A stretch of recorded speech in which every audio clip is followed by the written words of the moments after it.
और जिसको समझ में आ गया कि ब्रह्मांड बहुत बड़ा है, उसे किस बात का घमंड होगा? वो खुद को क्यों सीरियसली लेगा? कायदे की बात है कि मुझ में और धूल के एक कण में अंतर इतना कम है, पर वो देखने के लिए मेरी नजर नहीं चाहिए, इस पूरे ब्रह्मांड को समझने वाली नजर चाहिए।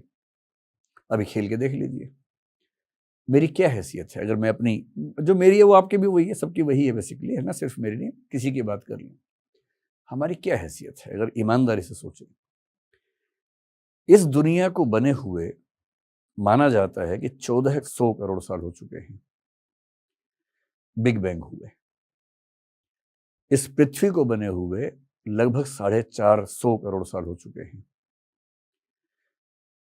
मनुष्य का जो जीवन है, उस जीवन की उत्पत्ति को 370 करोड़ साल हो चुके हैं। होमो सेपियंस को बने हुए 3 लाख साल हो चुके हैं।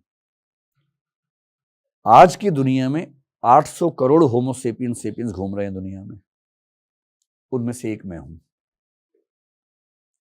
1 ट्रिलियन स्पीशीज हैं इस दुनिया में, केवल पृथ्वी की बात कर रहा हूं मैं। अभी तो क्वांटम फिजिक्स कह रही है कि मेटावर्सेस, ये मेटावर्स तो इनका है, मल्टीपल वर्सेस हो सकते हैं, मल्टीवर्स हो सकते हैं। जिस यूनिवर्स को हम लेके बहुत खुश रहते हैं, ऐसे ऐसे कितने यूनिवर्स हैं पता नहीं। एक यूनिवर्स में कितनी गैलेक्सीज हैं पता नहीं। एक गैलेक्सी में कितने स्टार हैं पता नहीं।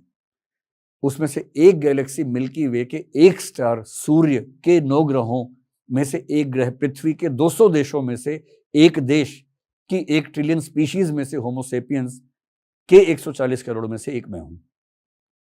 मैं खुद को कितना सीरियसली लूं? मतलब मेरे होने से क्या हो जाएगा और मेरे न होने से क्या रुक जाएगा? ये तो है तथ्य, ये तो है सत्य। सत्य थोड़ा कड़वा होता है, झेलना मुश्किल होता है। फिलॉसफी पढ़ने का मजा ये है कि आपको सत्य झेलने के लिए तैयार कर देती है, और मैं अपने इस सत्य से सहज हो गया हूं। मैं बड़े रेफरेंसेस देता हूँ फिलोसफर से, क्योंकि मैंने उनको पढ़ के ही सीखा है। कभी मौका मिले तो एक जर्मन फिलोसफर थे 19वीं सेंचुरी में, किरकेगार्ड नाम था, सोरेन किरकेगार्ड। बड़े गहरे चिंतक थे, हीगल के समकालीन थे, हीगल के विरोधी थे। उन्होंने कहा कि जब आप बुद्धि से चीजों को समझने का प्रयास करेंगे तो आपको केवल अनिश्चितता हाथ लगेगी। जैसे ईश्वर है या नहीं, आप कितना भी तर्क लगा लीजिए, कोई निश्चित उत्तर नहीं मिलने वाला, कितना भी दिमाग लगा लीजिए। ये अनिश्चितताएं आपको बेचैन कर देंगी, विह्वल कर देंगी, और लंबे समय तक बेचैन रहने के बाद आपको अपने अंदर से एक उत्तर मिल जाएगा, और वो उत्तर फैक्चुअली करेक्ट हो या ना हो, वो आपकी अंडरस्टैंडिंग के लिए, सुकून के लिए पर्याप्त उत्तर होगा। इस प्रोसेस में जब मुझे पहली बार पता लगा कि मेरी कोई हैसियत है नहीं, क्योंकि मैं भी जब 20-22 की उम्र में था, मुझे लगता था कि मतलब दुनिया के इतिहास में 2 ही चरण हैं, एक मुझसे पहले, एक मेरे बाद, मैं सेंटर में हूँ।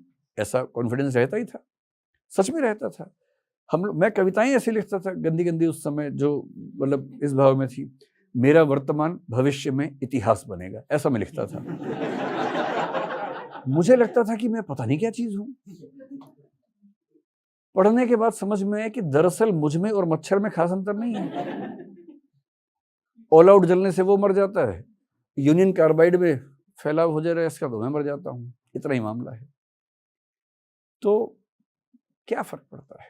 इसलिए खुद को बहुत सीरियसली नहीं लेना है। सीरियसली का मतलब ये नहीं सोचना कि मैं बहुत बड़ी तोप हूं, बस ये समझना है कि मैं बहुत छोटा हूं, लेकिन छोटेपन में खुश रहना है।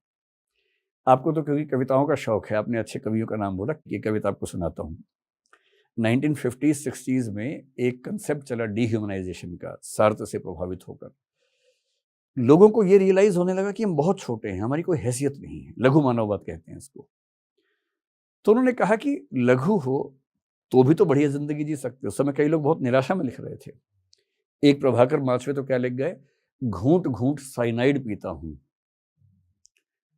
और ऐसे सर्वेश्वर ने कुछ लिखा जिसका भाव है कि मैं कुछ नहीं हूं और खुद को दिलासे देता हूं कि मैं बहुत बड़ी चीज हूं, तो घूंट घूंट साइनाइड पीता हूं, किसी घिसे सोल के फटे हुए जूते का टूटा हुआ फीता हूं। ऐसी कविताएं लोग लिखते थे उस समय, निराशा से भरी हुई। वाजपेयी ने बड़ी अच्छी बात कही, अरे भाई हम छोटे हैं तो क्या हुआ, उसमें भी तो खुश रह सकते हैं। और तब उन्होंने लिखा, हम छोटे लोग चाहे अनदेखे अनचिन्हे बीत जाएं, कोई तो देखेगा हमारी मुट्ठियों में गुलमोहर के फूल थे, कोई तो चिन्हेगा हमारे होठों पर कविताएं थी।